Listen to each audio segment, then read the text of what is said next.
This is a beer that gets the brewers excited. I get more messages from colleagues in the industry about this beer than any other. If you're going to try this beer, see what gets the brewers excited.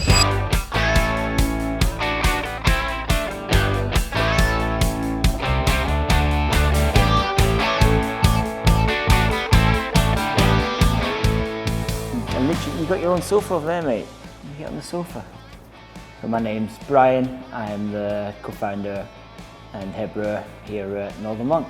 So this is Beyond, our new classic IPA. Very much a labour of love from my point of view, one that we put a lot of work into behind the scenes, and we see it very much as a tribute and a beer inspired by the IPAs that came before and the IPAs that blazed the trail and really kicked off the craft beer movement initially in the United States. So for me, the big inspirations are beers like Sierra Nevada Torpedo, Bell's Two Hearted IPA, very much using a very similar hop bill. I was also very inspired by breweries like Dogfish Head with the 90-minute IPA and Old Dale IPA from Colorado. All those IPAs that were landing on British shores sort of like 2009, 10, 11 kind of time, and so the IPAs that got me into good beer.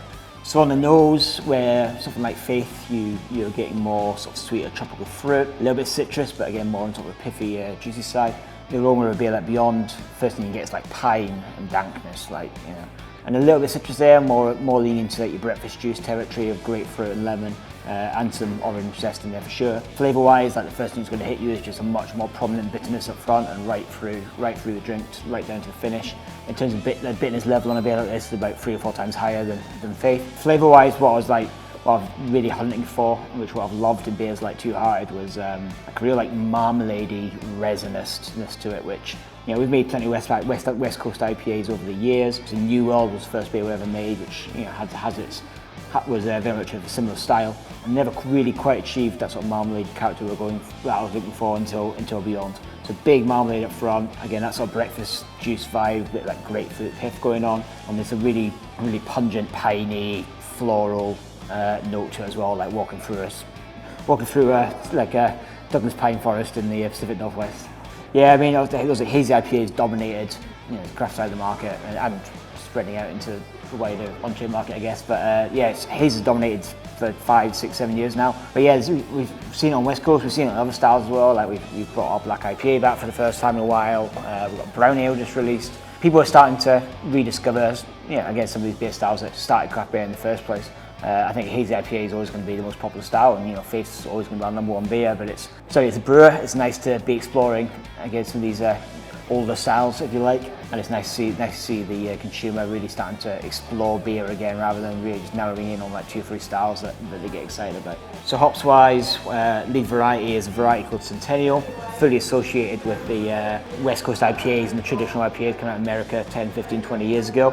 But we use the Centennial we use is from a particular supplier called Crosby Hops in Oregon. When we first time we used this, they got my attention by telling me that Bell's Two Hearted also uses Centennial from this farm, from this supplier. So that piqued my interest, and the first time we used it in a couple of patrons projects and specials, like sure enough, I really got that marmalade puffiness, which I particularly remember from trying that beer back in the day. There's El Dorado in here as well, which is another variety we've been using more and more of recently. But again, it enhances the breakfast juice vibes, bringing some more sort of tangerine character to it, and also plenty of grapefruit as well. El Dorado's also in Little Faith, same thinking, that just to really bring out some of that sweeter citrus juice. And yeah, just big 60, 70 IBU punch, super low finishing gravity, super clean, all about just bringing out that crispness and that pithiness. If you could drink a pint of Beyond anywhere, where would that be? I've taken a pint of this out on a big hike before, drunk it on the top of a hill. It's got a nice, for all its big ABV and stickiness, it's got a wonderful refreshing character to it as well, like that really cleansing bitterness. But take a few of these camping, one of these next to the fire in the evening, I mean that's pretty good into the day, I think, isn't it? Why should someone pick up a can of Beyond? For me, you pick up a can of Beyond and you're taking straight back to California circa 2010. You're going back to Sierra Nevada Brewery, you're going to Stone Brewing, Great Divide, all these breweries that really drove on the craft beer movement in America and inspired most of the breweries that you're drinking today. This is a beer that gets the brewers excited. I get more messages from colleagues in the industry about this beer than any other. There's a real sentimentality about it for likes of ourselves. Just that big bitterness, that big marmalade character. It takes us all flying back. So if you're going to try this beer, see what gets the brewers excited, and try the liquid that got us into this game in the first place, and still makes us smile to this day. Can I drink some now?